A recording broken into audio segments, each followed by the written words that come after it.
Welcome back to Dum-Dums and Dragons, where improvisers who've never roleplayed before journey into the world of Dungeons and Dragons. I am the Grand Wizard Bukake, your host. In Dumb Faerun, our heroes defeated the Fries and returned to their fortress. Juniper was glad to have saved a small town like the one she lost. Butthole continued exploring his new identity as a quasi-God, and Quinny welcomed his daughter into his life in his own sarcastic way. But can they save their new loved ones from certain doom? Or is this just a momentary reprieve? Find out next on Dum-Dums and Dragons. There's been an awful lot of tragedy in the world of the Dum-Dums. Everything from the death of Quinny to the death of Butthole, the recent loss of familiar Billy Fingers, the loss of friends, entire nations, all manner of allies, enemies along the way. There have been betrayals. There have been romances. People have married Strahds. You know, lots of things have happened. And of course, now the dead walk the earth. Which is not great. Hell's doors are closed. Also not great. One of you might have god power now. Another one might secretly be becoming something much scarier than a god very slowly over a long span of time. One of you just became a dad. And one of you is still, honestly, can vouch. And one of you is still very much persevering, but also living with the weight of an entire town that has gone missing and that is out there fending for itself. So these are difficult times. That said, at the Castle of Forlorn Hope, there is, for the first time in a tremendously long time, a sense of optimism. Things aren't great here. A lot of the food carts didn't make it, as we discussed previously, before a little 2099 jaunt, before the turn of the century in the future. That said, with the benefit of Juniper and her ability to accelerate plant growth, there certainly has been a lot of food, but all of this has come with a cost. So essentially, what I'm going to say for all of you kind of as we kick things off is although things are good, all of you have a degree of exhaustion. Now, I'm not giving you one level of exhaustion because it's not quite that bad, but you only have half your hit dice available to you on rests, and there might be some other mechanics that come into play a little bit later. So no, it's not like half your health, but just when you go to heal, you can't heal as much because you're all just that. It was something like tired. Yeah, no, it's okay. It won't give you exhaustion. Just like I'm just gonna take away all your HP. Yeah, everyone, hand me your character sheets. You all died of starvation. This is a weird. So do we want to say we have half our regular number of hit dice, or how do you want to do that mechanically? That's correct, yes. Yeah, great. Okay. Okay. I just want to make sure I got that right. And there may be some other effects as we go.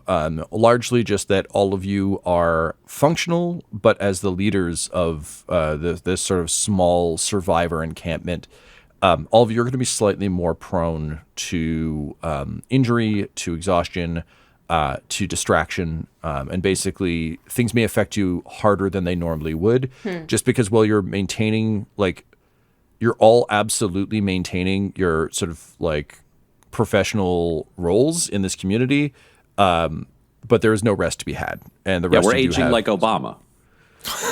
Yeah, or like I was thinking more Battlestar's 22 Minutes, where it's just like everyone is on the bridge being like, we're good at flying the ship, but we could all really use a nap without Cylons. But yes, or Raging Like Obama, that's fine too. Yeah, Barack Obama story. Yeah.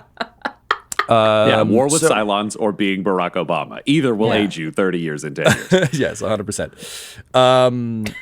So it's things are a bit rough. That said, having established an on-site food supply, being able to aid that food supply a bit in a way that you couldn't previously. There weren't things to grow before, so Juniper's powers weren't of particular help. Now that there are things to grow, she can absolutely assist with that.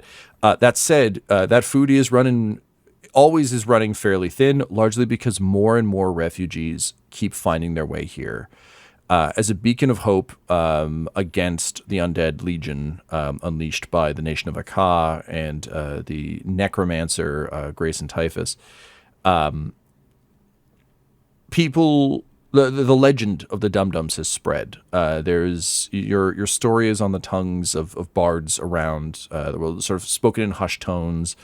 Of course, this is a hard place to find, as we established, so not everyone finds their way here. But the mere fact that there is a place somewhere that is thriving in this part of the world. Some of the cities are more fine than others. But even then, you're receiving word that like even the occupied nations like Neverwinter and other places, Waterdeep, they're basically sending their like, oh, fucking congratulations, good work, keep it up. They're basically England in Independence Day being like, oh, thank God the Americans came up with a plan. Like they're just happy that someone is figuring out a way to actively stand against this. And the fact that the undead can't just flood in is tremendously helpful. So as refugees continue to arrive, as new faces continue to appear, it was decided that after all of the hardship of leaving Quintown / Cornucopia, of in some cases escaping a war-torn future, and for all the weary travelers who are arriving, just surviving isn't enough. There needs to be some joy, and there needs to be a bit of happiness beyond the miracles that Butthole is performing, or kind of the odd rejuvenating spark that having young people around has brought. Having Ginny and Seamus and other kids running around is weirdly brings a sense of continuance to this space, and particularly a castle kind of drenched in such tragedy and loneliness. It really brings a different tone. So with all that in mind, as the kind of ruling council, you came to the decision to throw something that one of you, probably Bucky, named and that Annan fucking hates, called the Lost and Foundstival.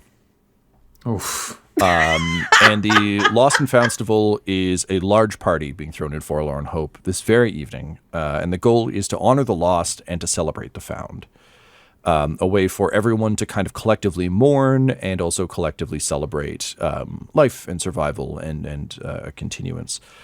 The Foundstival consists of three major parts. One is the opening toast that Butthole, I assume, would probably fall to you, which is to address the citizens of Forlorn Hope and sort of set a tone. It's the keynote address if this were a shitty corporate festival. There is the Feast of St. Mudbutt, a potluck where everyone will bring a dish that matters to them. No one's cooking like a massive amount of like, Kevin from The Office level chili, because there's just not enough food. Instead, the request is that everyone makes as close as they can something that matters to them, whether it's from their history or just something they enjoy eating or that's a comfort. And basically just everyone's going to throw all those down on a table and just grab whatever you want, have as much of it as you can, and just kind of enjoy a feast, like sort of a stone soup feast as best you can. And finally, with the arrival of the Black Mages, a famous touring band, and their bards, it has been decided that to cap the evening off, we're going to sing some goddamn karaoke to just really embrace song and sort of collectively sing against the undead and the situation you find yourselves in. This thing has been under planning for a couple weeks now, and the day is finally upon us. A lot of things have been happening at Forlorn Hope since last we met the Dum Dums. Most importantly, with the sort of reestablishment of the Raven Gates in Barovia. Which Alan isn't always on the other end of the line for. For some reason, she just isn't always picking up the phone.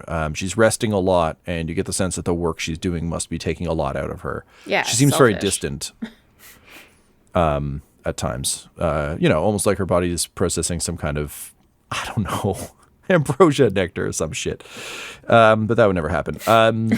But it has allowed you to start to plan a bit bigger than just what do we do right here, right now, all the time. Part and parcel with that, a number of different expeditions are underway. And basically, I'm just going to give you a lay of the land, and then we're going to check in with all of your characters and see kind of what they would be most interested in terms of what's going on, and we'll kind of check in around the fortress. First and foremost, a mission has been sent out to reestablish connection to the Thieves Guild. Now that Bryn, having rescued Bryn from Borovia, you might actually have a legit in there now. No one's quite sure who's running the guild anymore. I was going to say Grayson Typhus. That's the wrong one. Avalon Riker having died. There's a lot of confusion. Also, communication's been cut off, and the Thieves Guild seems to have disappeared back into the shadows. More, in a lot of ways, Quinny, I think for you, like, it's oddly comforting. Like, Ginny is a big fan of the fact that they've disappeared because, like, the flashiness of the Thieves Guild doesn't really sit with her. She really liked the old school, like, you'd find a mark. She's never fucking seen this, but she read about it. Like, you'd find a mark on a brick. She was nostalgic at an early age. Yeah, 100%. It's honestly just Meryl getting the old Foxhound tattoo in Metal Gear and being like, no, the old version.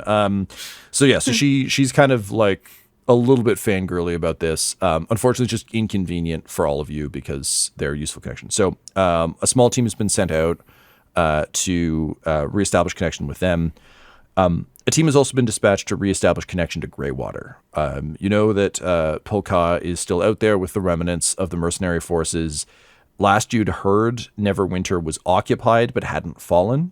So undead kind of wandering the streets, but more so to keep people in line, not just like wantonly eat. Like, it wasn't like fucking Raccoon City. It's just a city that Grayson is using his zombies to kind of pin down, which is true of a lot of the major metropolises.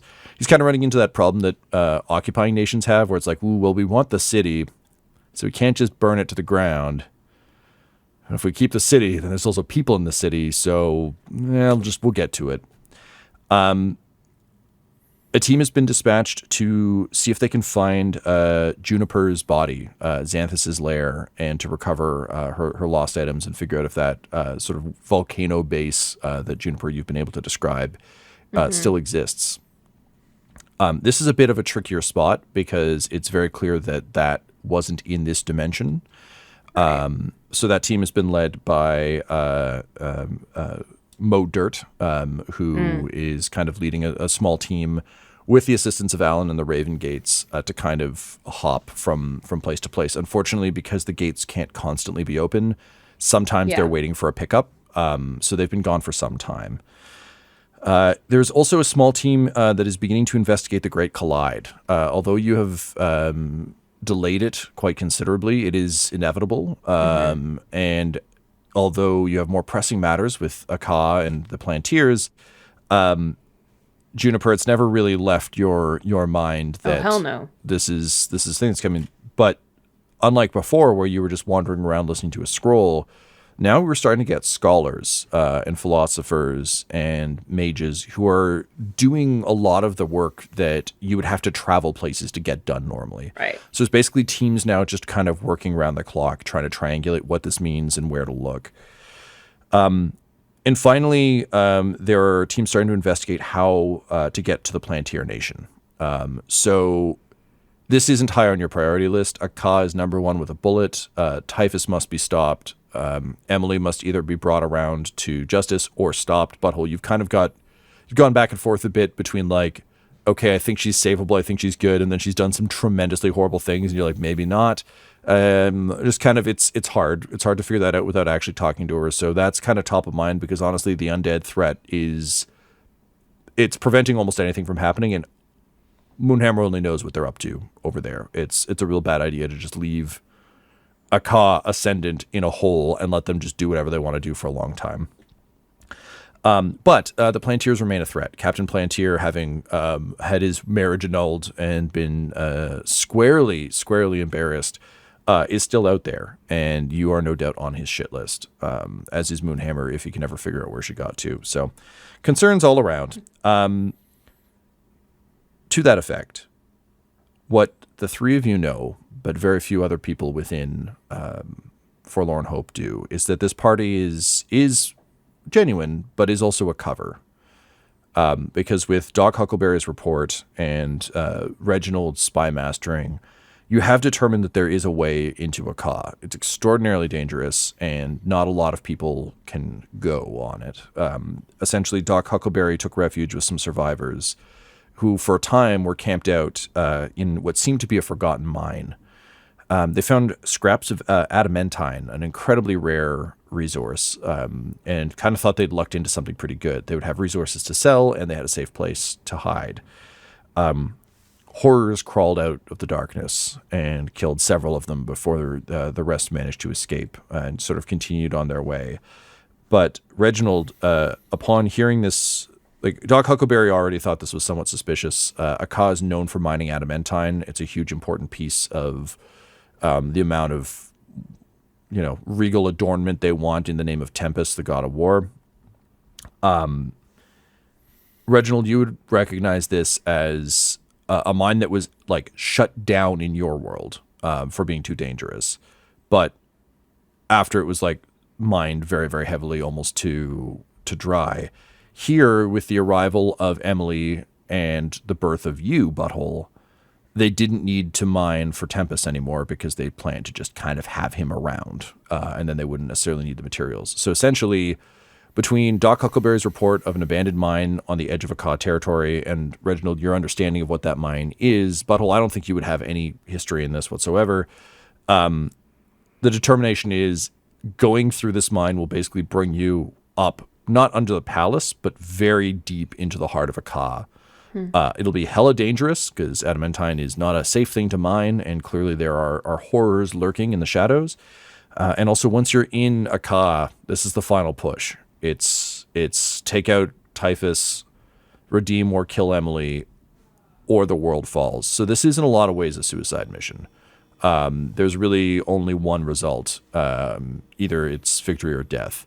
And as a result, the Dum-Dums have been very careful about who they've decided to send on this mission. This isn't a send everyone in because the odds are tremendously, tremendously bad. And as a result, you're kind of using this festival almost as a soft goodbye. But also, if there are spies, there are so many people in the castle now, it's almost impossible to know. Reginald is very concerned that there's probably infiltrators. Look, if you can send a Stevem in, they've probably sent a Stevem here. The party will give you very, very good cover to slip away in the night and into these mines. So that's where we find ourselves. I'm curious kind of what each of your, what sort of state all of you are in as this day begins. And we can talk a little bit about what you've been up to this point, now that I've talked for 20 straight minutes. Well, just there's one thing that I'm kind of curious about that I'm assuming is part of our plan to know. But how are we going to get to this mine in the first place? Are we going to use a gate? Doc Huckleberry kind of has a route that Okay. it's We're getting there the old-fashioned way. yeah, it's going to be cool. on Okay. foot. I mean, the goal isn't to reach the mine tonight. It's just to like Got it. Start the journey disappear kind of thing. without Okay. telling anyone what the plan is or where you're going. Disappear under cover of night, and then use a variety of tricks and traps to get there. But yeah, unfortunately, the Raven Gate technology isn't tremendously precise. There's a lot of like portaling to a specific like. The Raven Gates link to each other, so it's very much like in the video game Portal, where it's like one portal here, one portal there. You step out of this portal, like step through one, out of the other. It's not like a Rick and Morty portal gun where it's like I can just determine that there's a portal somewhere and we just pop through it. Right. Which has limited, like, again, it will make a lot of your travel a hell of a lot easier, but not so much that you're just like Skyrim fast traveling from place to place. Got it. Okay. I mean, Quinny was training Ginny how to become a very competent and better thief, and how to take care of herself. And I think just with this plot developing, it's very clear to him that this is an all or nothing kind of mission, and he might not come back. So he just wants to make sure that she is as well taken care of in terms of like and trained and well prepared as can be in the event that he never sees her again. Mm-hmm. So he'd be looking to do that a lot. Would Butthole and Juniper, do you think you would have tried to convince Quinny out of going? Would that have ever been on the table? Nope. Definitely not for Juniper. No, Butthole would talk to him about a different issue, but not going. Okay. That doesn't... I mean, knowing the stakes here, Butthole's of the opinion that, like, he himself, if this can be carried out, is worth losing. Like, we're literally saving the world. The world is a hellscape full of zombies. Yeah. Thousands, if not tens to hundreds of thousands, are dying every day. We gotta go solve this shit, and Quinny's too good at murder to not bring, murder child with us. Quinny, can you roll me a sleight of hand check, please? Yeah. Oh, these stats coming off the other character sheet. These stats are something else. So this will be a total of 29 for sleight of hand. Fuck off.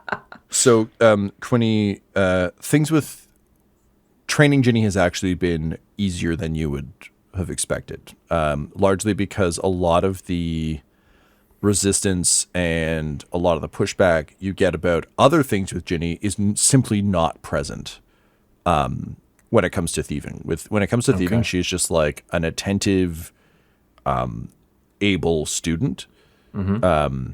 It's just, the rest of the parenting piece is still like positive, but touch and go. But there's no like petulance and sort of teen angst around learning the combat stuff. This is literally like her lifelong dream coming true, to train with you on this stuff. Well, and because she's been working, guerrilla tactics on her own, like a lot of what you're teaching her is better versions of stuff she's already doing. Right. Would she be as receptive to any other teachers that I introduce her to? Because I would want to give her the best education that, like, even I didn't get. Like, I would have her spend a few hours with, like, Butthole every day, learning about, like, war tactics and things like that. I would have her with, like, Reginald. I would have her with Juniper. And yeah, I would have her just with like everyone who I kind of like admire for different reasons to teach her their strengths. Absolutely, yeah. She actually had only half jokingly pitched you exactly that back when you were first offering to train her, as she was still kind of trying to find her feet. So on that note, then, I think it makes sense to deal with Ginny now. So then. Butthole, Reginald, and Juniper. Ginny spent some time learning from all of you, and I would like you to tell me what major lesson you imparted to her, and then let's do those scenes, because I feel like Quinny gets a lot of Ginny time, but I'm really curious to see what like one-on-one time with your new niece is like for both of you. All three of you, I suppose. Tyler, is there anyone else? Like, would you send her to Bucky? Would you send her to Annan? Like, the funny thing about Bucky is it's like none of his abilities seem to be learned. So Queen's like, I don't know how that kid is going to teach my kid how to do anything that he does. Yeah, it's a little bit like saying like, oh, you want to be an actor? Cool. Go stand in a cafe until a producer notices you and makes you a star. Yeah. Yeah, I mean, and Declan and System would be pretty new and clearly sociopaths. Yeah, we're going to deal with them later. They're gently off the board at the moment. Yeah, and I would assume Alan, he would definitely try, but I'm also sure Alan would be like too tired, too busy. I got stuff going on, but she's not magical. Like it's stop wasting Alan's time. It's been a minute since I've been with this cast of characters. Who is our major domo? Who is running our house? What's her name? Annan. She did the book deal. Annan. Oh my God, yes. Thank you. I would definitely have her train under Annan for like picking up any kind of skills that Annan wants to impart on her.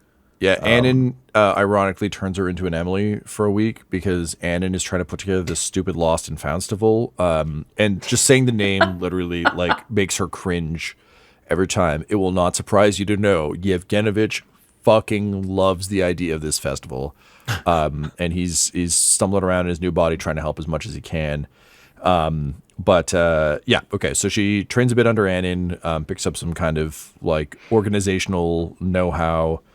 I think she spends 10 to 15 minutes with Bucky because there's no way Bucky would not offer it constantly until the offer was taken. Bucky's so helpful. He probably shows up in other people's lessons as like a training dummy or just whatever you need. Bucky's there. Yeah.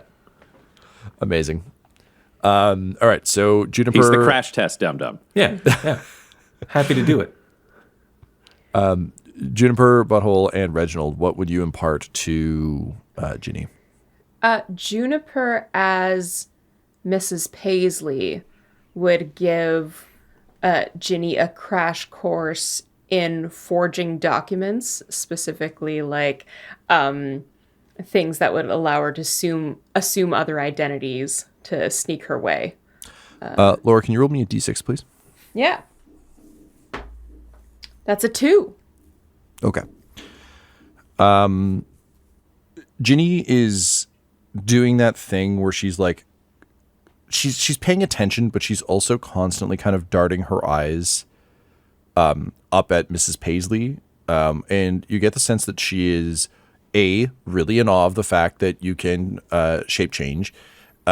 B, desperately wants to ask you about it, but C, was probably told by Quinny not to. So she is only half paying attention and just kind of saying like, okay, so it's important to look for the little errors that people make when they write so that when you repeat it, you have those, and that makes it different, even if it's just a little bit off. Okay, I get all of that. And just like, again, giving you the look that... Yes, what is it? I don't know if there's a way to ask this without being a dick, but I kind of think I need to ask it.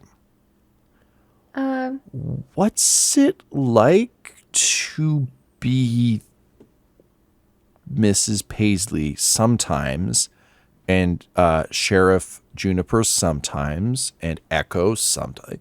Doesn't it get confusing? Well, that's very interesting. Something, honestly, I haven't really explained to someone in quite a while. It's just, it won't surprise you to know that a lot of the teenagers, the younger ones, not me, obviously, but like the younger ones are kind of trying to figure out who they are, and they're having so much trouble with just one personality, and kind of one set of ambitions and likes and dislikes and hopes and dreams that I can't help but feel like you must be dealing with like a bunch of them and bouncing all of them. And well, that's the thing about being young, is that you think you have to be defined by one thing. But you kind of realize as you're getting older that you are many things. You can believe different things. You can believe two conflicting things at once. You can have many different thoughts. You can have many different goals. I mean, I enjoy forgery. I also enjoy knitting.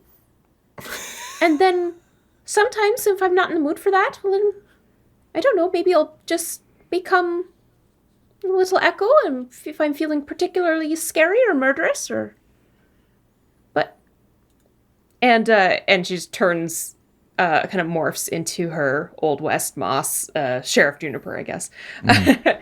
and just says, at the end of the day, it's all me. Just like, when you're thieving, and no judgment, obviously, that doesn't mean that... Wait, are you a thief around everyone? And Juniper just checks her pockets. Before I make this point. Ginny kind of laughs and rolls her eyes, and she says, "Oh no, stealing from your friends—that's really more my dad's generation thing. I've always thought that was kind of tacky." Yeah, that's not who you are all the time, is it? No, and honestly, I've been struggling so much with that because, when I was in Quintown, I was the thief person, and then suddenly I met Quinny, and suddenly it's like, oh shit, my dad's alive and he's the world's greatest thief, and that's cool. But if I'm hanging out with him, then like I'm clearly not the thief person anymore. And then I came here and there's like a bunch, like I was talking to Mr. Trax, and like he's a really good rogue. And I've heard all these stories about Bryn, and it sounds like she's a good rogue. And like I suddenly realized, I think, and she like looks left and right, and she's like, look, I know you're not Dr. Martha right now, but I think if you don't mind. It immediately turns into Dr. Martha. Oh, she's like, oh no, cool. I would help? have been happy to just tell Juniper this too. Actually, I'm honestly, I'm really just enjoying getting to talk to you in whatever form you want to. And she goes back to Juniper. So fucking cool. Okay, I guess I just went from being the person who always wanted to be the greatest thief to realizing very, very quickly that that seems to have only made my dad miserable and die, and then make deals with evil witches. Like it. I think the fine print on World's Greatest Thief was a lot worse than I thought. Still cool, but maybe not all, swashbuckling adventures and, stealing from the rich and giving to the poor and all that. More getting blown up by swords and going to hell. So I'm realizing I'm not the thief person. I'm a thief and I'm a good thief, and that's fine, but that just can't be my whole personality. And I'm also not girl whose hero dad disappeared, and I'm not solving the mystery of whether or not he was just a town guard or like an actual super cool thief.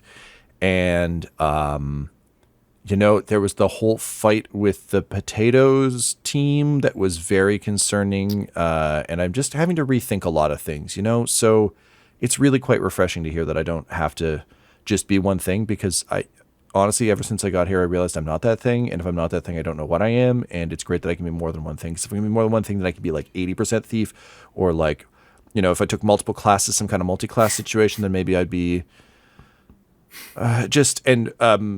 she just like throws her arms around you. And she just says like, just fucking thank you. Thank you for just being so clear about that.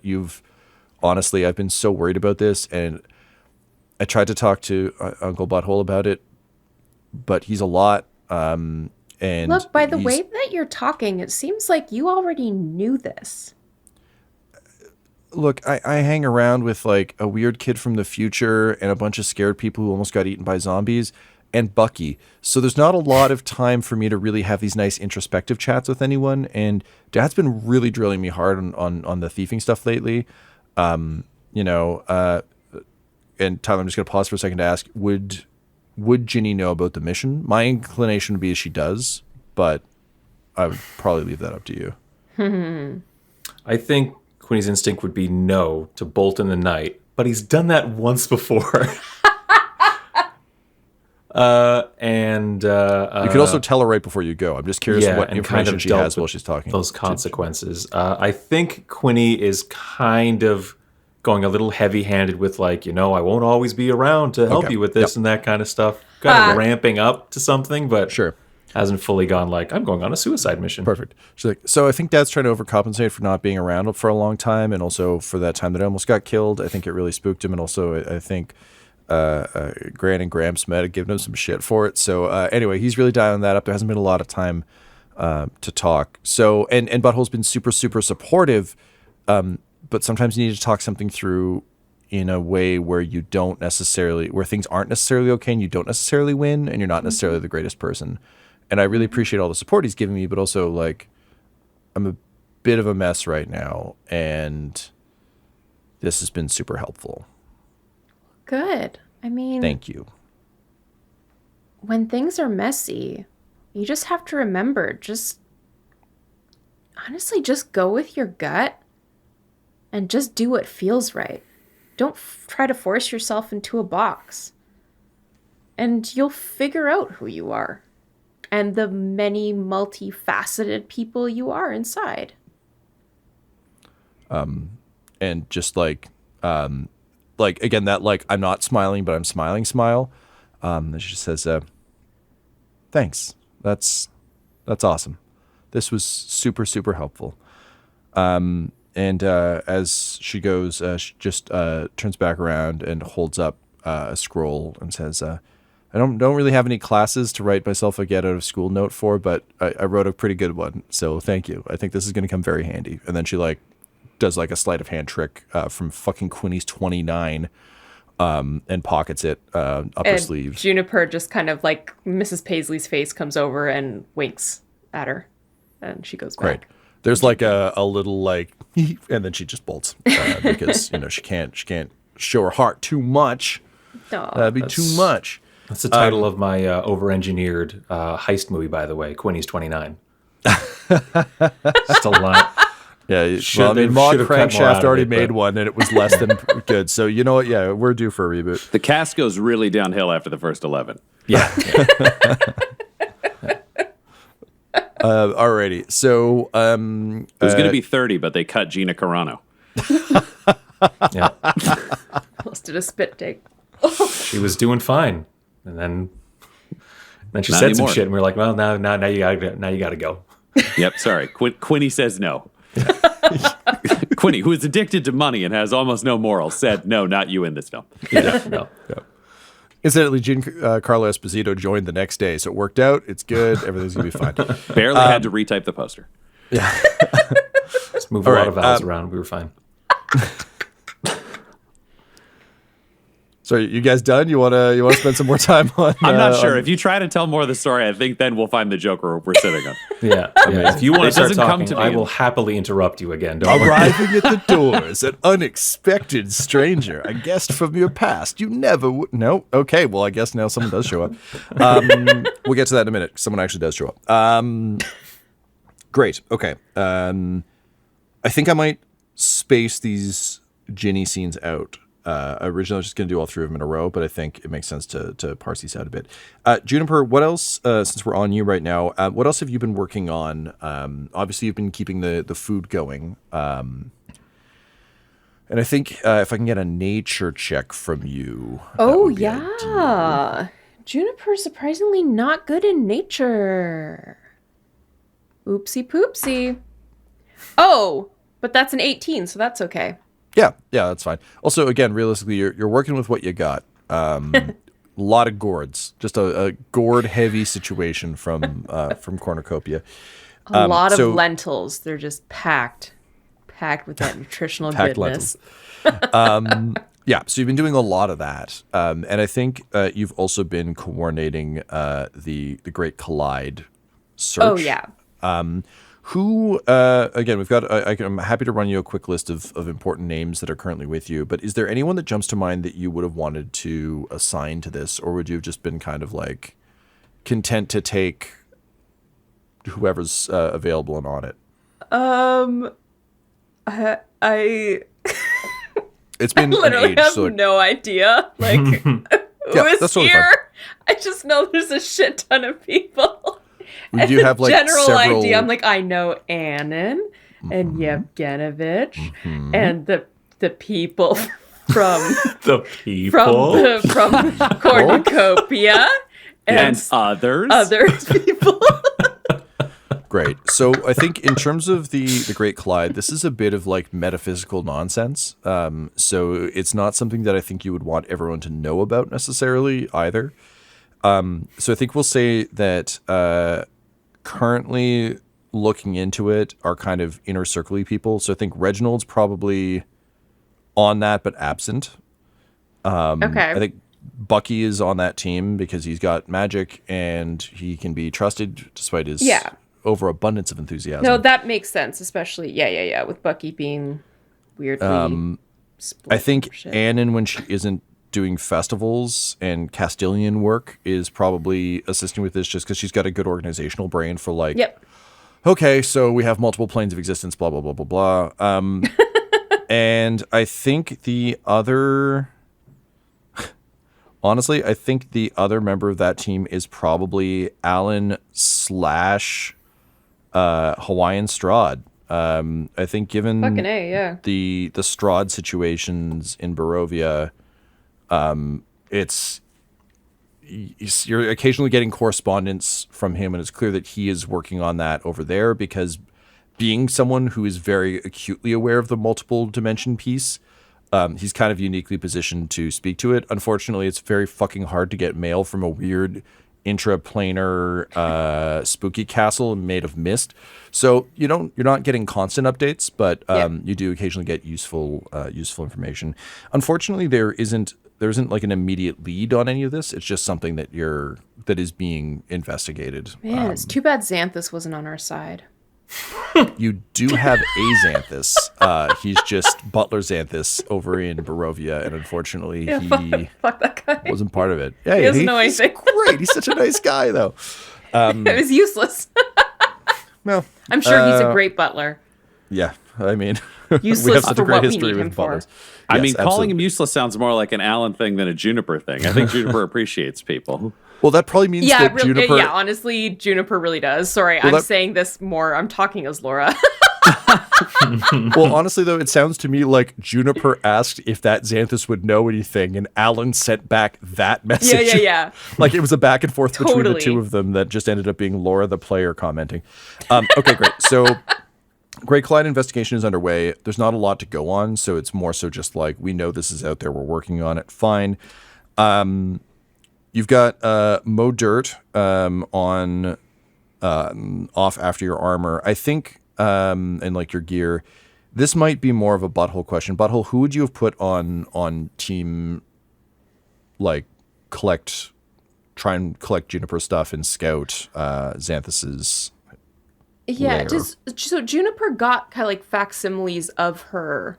Yeah. You've got Stuff. some rough equivalents. I think the main issue here is just like if we can find like they're tracking your gear because that's the only way they know how to find the base. So if your Gotcha, shit is that makes still sense. there, then they'll get it for you. But also more importantly, they can trace it, whereas they can't just be like, "Dear diary, where is Xanthus?" And it's like he's here. It's like, Right. "Oh, go." Yeah. I feel like this is a pitch, Tom, so feel free to say no. But I feel like this would be something where if he could give it to a team and have it run by not Peter Baelish as its own like side op, so that it's not dealing with the colliding of people who are in his room because we've heard about that kind of shit. Like, not Pete's very capable. Not Pete loves puzzles. Not Pete's very clever. Yeah. And not Pete's not here. He doesn't need somebody confusing shit in the castle. It's already really confusing. Sure. Okay, so I love that. So not Pete is running the op. Mow Dirt is the person with the ability on the ground. Yep. Who would you send? Not Pete doesn't exactly have a lot of people in Barovia. There are like the citizens of Barovia, but they're all kind of linked to the city. I guess I'm mostly wondering like who would the support people for Mow Dirt be? And you can send our friend from Cornucopia as well. Like he's just around now. You've got like Mog Crankshaft, you've got Dexter, you've got Trax. Trax and Dex. They're both used to travel. They've both been in incredibly strange situations, so they have the intellectual hardiness to do it, and they're both actually capable. Yeah. Like okay, Mo great. is not a combat machine, but between Trax and Dex, you've got like ruthlessness, some charm, and I Yeah, you believe basically got both Mo are opening doors and then like Dex and Trax arm wrestling through them. booting jerks. Okay, great. I love that. Okay, fantastic. So Juniper, you're not actually involved in that at all then. I think this is actually more of a find Xanthus, not a get your stuff back. So that's fine. So what have you been up to? Other than growing plants? I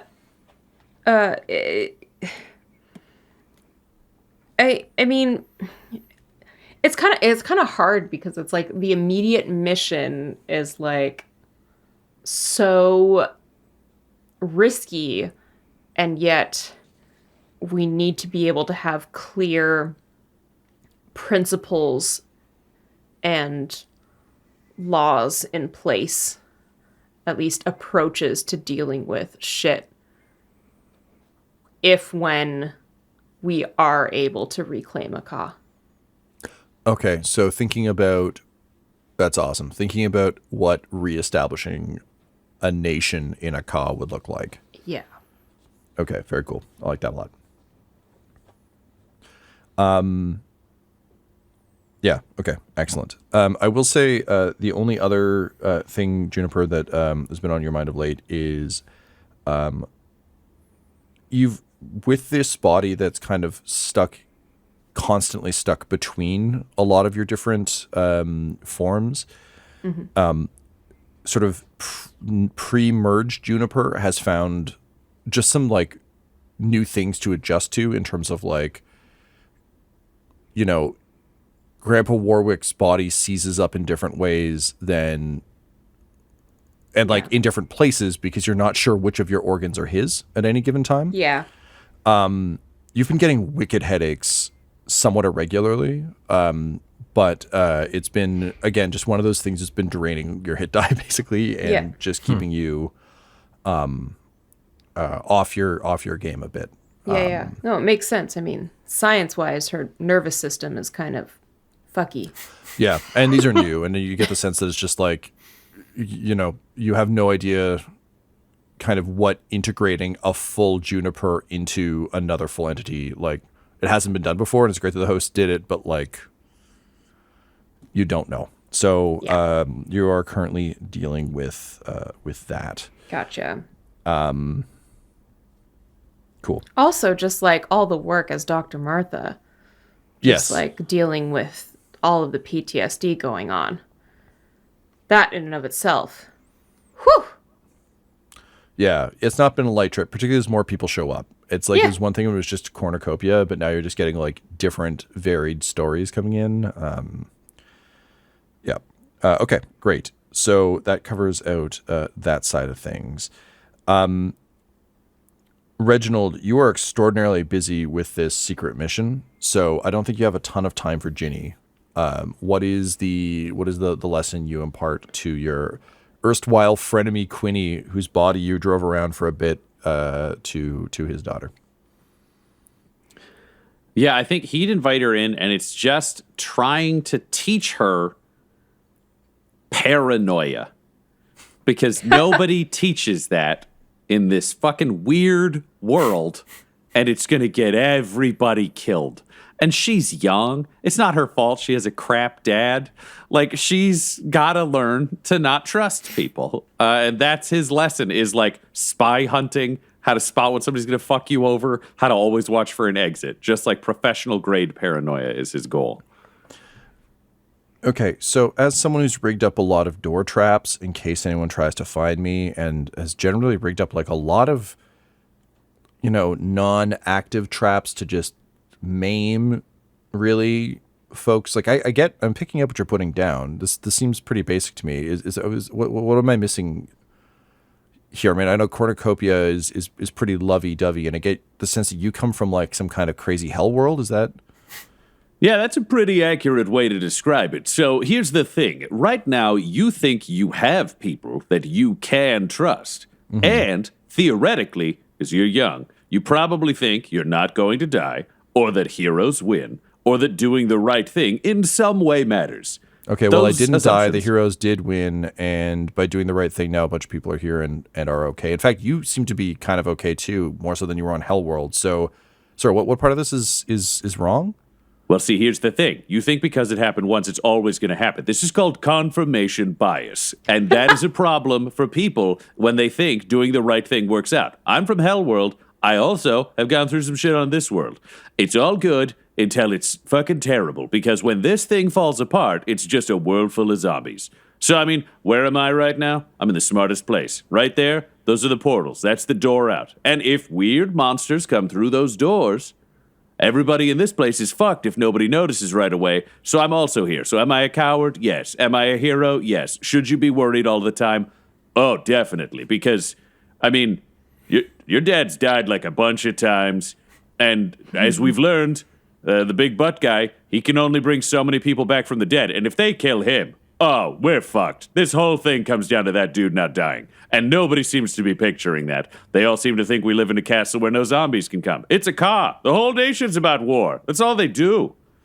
I'm just saying, it can get very bad. Also, a bunch of people in here are definitely spies who are going to try to kill us all. And figuring out who they are is very important. That's why, I've got Steve-em.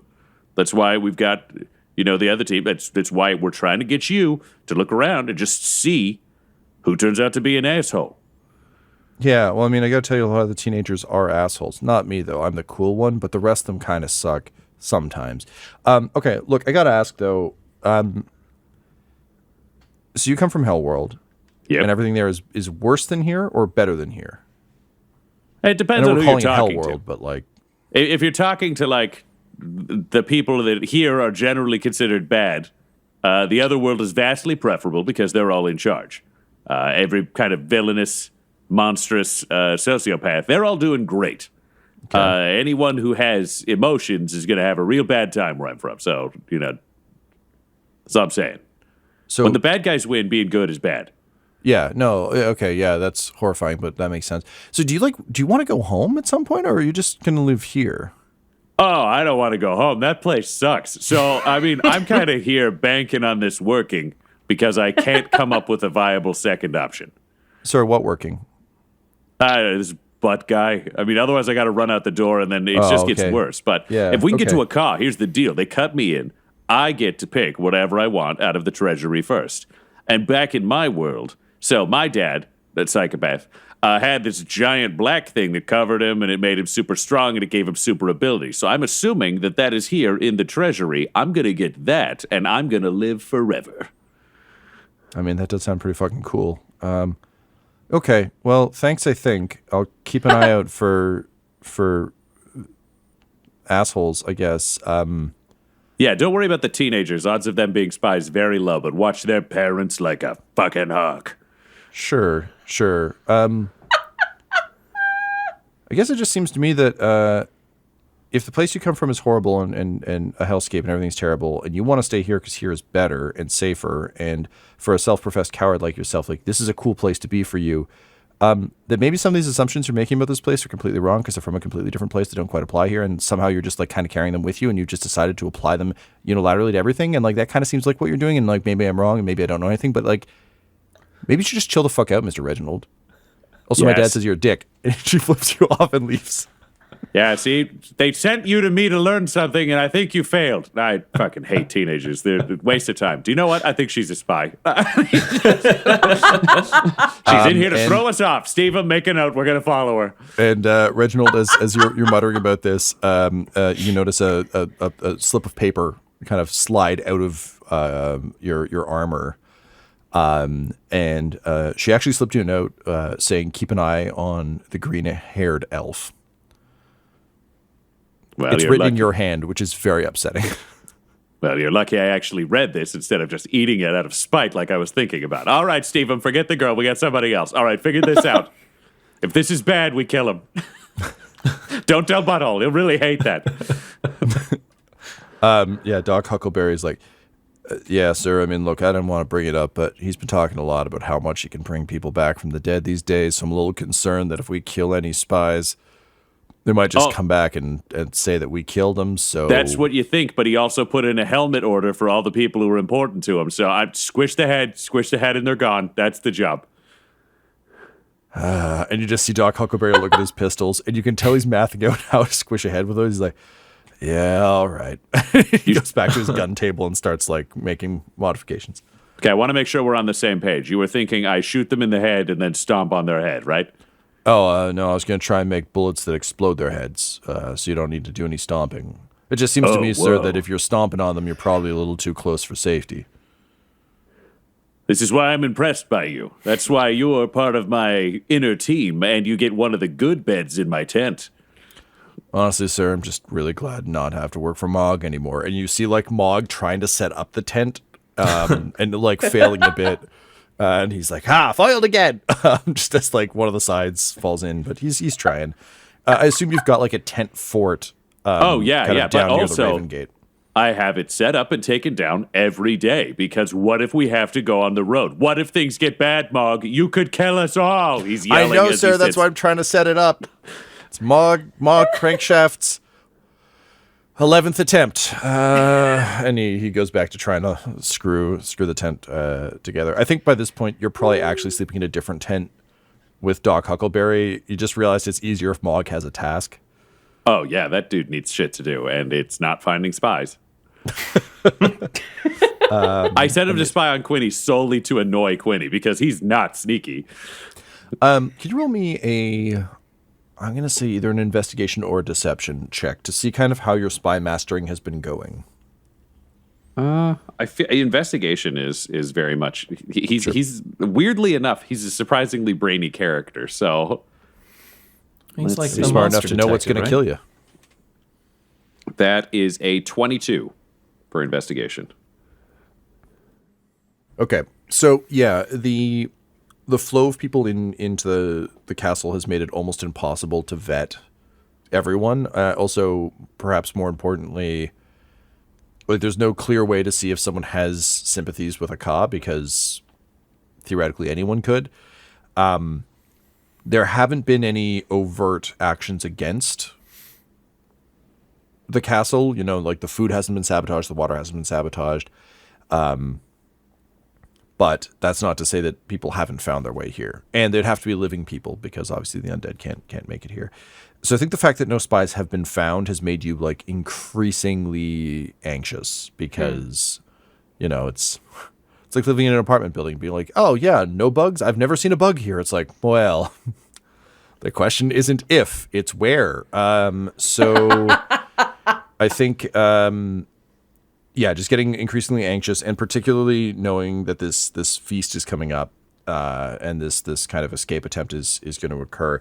You're obviously on this team. I'm curious who else, because obviously like Butthole, Juniper, and Quinny are coming. Mm-hmm. But I feel like, Reginald, you've basically planned this. I don't think this was a them thing. My guess is, and you can correct me if I'm wrong, but I'm pretty sure like Butthole's edict would have been like, let's get to a Ka. And if Reginald's like, I got this, they'd all just kind of fuck off and do they're also like, he's bringing a lot of people back from the dead. He's got other shit to do. Would that be fair to say? Yeah, I mean, Reginald's the only one who would have any sort of walking basis of what the city is like. Butthole was kept inside the palace the whole goddamn time. So assuming the rest of the world is laid out similarity, which has proven true thus far, then Reginald's the only local in the sense of having any idea of the palace outside of where Butthole was allowed. He was also a rebellious kid who was treated like shit. Like, he's not going to have the full palace experience, and he has no idea what it's like to walk through the city. So, yeah, Reginald is the one who can draw the maps and make the plans. Okay, so who else would Reginald want coming along to stand between him and suicide mission, I guess? I mean, everyone forever, but I think he would bring Doc Huckleberry. Okay.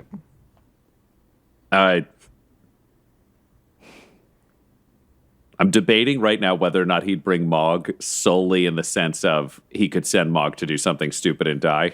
But Mog is also an idiot and is a liability. So no, he wouldn't bring him on a suicide mission.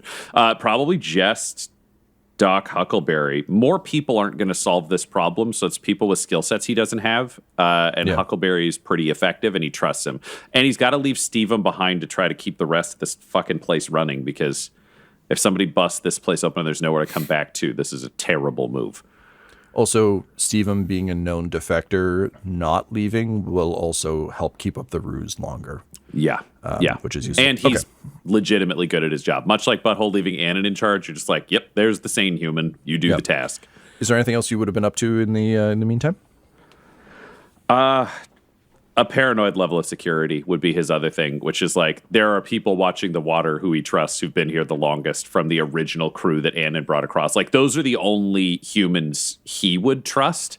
So those are the people guarding the food. Those are the people guarding the water. Those are the people guarding like the potion shop that could be easily turned into explosives and the armory. Yeah. And then he'd just make sure that he's got loyalists on the walls at all times. Like, it would be a weird and annoying problem that would not play to Butthole's strengths, but for him, it'd be like, okay, I have this many loyalists, and I need to fill a few of them into every shift in case some shit's going down. So he's been running like personnel math, and then like, oh no, someone got the shits again. Okay, we're gonna get out the charts. Like, it's charting and scheduling and moving people around. I feel like Annan has actually been helpful with this from time to time. Like, I feel like once you put the bug in here of like, hey, if it's anyone who said we are Annan at any point, they get to guard stuff. I think she would likely resist you giving her orders, but would probably recognize what you're after. And obviously being in on the suicide mission would be like, oh yeah, no, we can be polite and happy later. But if everyone dies between now and then, that's kind of moot point. I feel like Reginald and Annan could have a very healthy working relationship, because Annan is sick and tired of being overruled, and Reginald has never had a boss he could speak back to, so he's had to convince them that every idea was theirs, which I think Annan would be aware that he's actively doing, but it's still polite, so they can work that shit out. Yeah, absolutely. It's I read a book on working with different cultures that said like there's this term in sort of Japanese business culture of like reading the air, where it's just like there are a lot of very meaningful pauses and things that aren't said that matter infinitely more than what has just been said. And I feel like you and Anna just read the air constantly, where it's like she's aware of what you're doing, you're aware of what she's doing. It works. It's actually a good working system for both of you, despite the fact that neither of you is directly saying or doing what you actually need to directly say and do. Yeah, she has a lifetime as a servant, and he has a lifetime as a lackey. Yeah, great. Okay, great. So that's fine. So that is what you are about and keeping under control. That's all good. Excellent. So continuing on in her lessons, Ginny arrives, and again, I think she spent a lot of time with Uncle Butthole, but arriving specifically to gather some knowledge from a man known for his feats, known for his bravery, and known for his own particular brand of wisdom. And so she knocks on your kind of big old necromancer's bedroom door, where you're currently working on some things, and she says, "Uncle Butthole, I'm here to learn." And the door just creaks open, and she hears, "Come on in," from way further back in the room. And when she looks in, they've tied a rope around the knocker on the inside, so Goblin Jr. can open the door by pulling on the rope, and then he can shut it himself. So, Oh my god, I love it. she can come in. He's happy to see her. amazing. She's cool. So welcomed by Goblin Jr., who is like pulling on a rope, but also trying to do his fancy wolf bow. Ginny enters the chamber to learn something from Uncle Butthole. This episode of Dum Dums and Dragons features the voices of Ryan LaPlante at the Ryan LaPlante on Twitter, Tyler Hewitt at Tyler_Hewitt on Twitter, Laura Hamstra at EL Hamstring on Twitter, and our DM Tom McGee at McGeeTD on Twitter. This episode's sound was edited and mixed by Laura Hamstra, and Dum Dums and Dragons artwork is by Del Borovic, who can be found at delborovic.com. Our theme songs are And Now for That Massive Coronary and Skipping Through the Orchestra Pit Part 1 by Peter Gresser, and our ad music is No Control and Chiefs by Jazzar, JAHZZAR, all available at freemusicarchive.org. When it comes to Dum Dums and Dice, you can visit our website at dumdumdice.com. Our Twitter and Instagram are at dumdumdice, and on Facebook at facebook.com/dumdumdice. But most importantly, we've got merchandise at redbubble.com/people/dumdumdice, or you can join our Patreon at patreon.com/dumdumdice. That's DUMBDUMBDICE. And tune in next week for more Dum Dums and Dragons.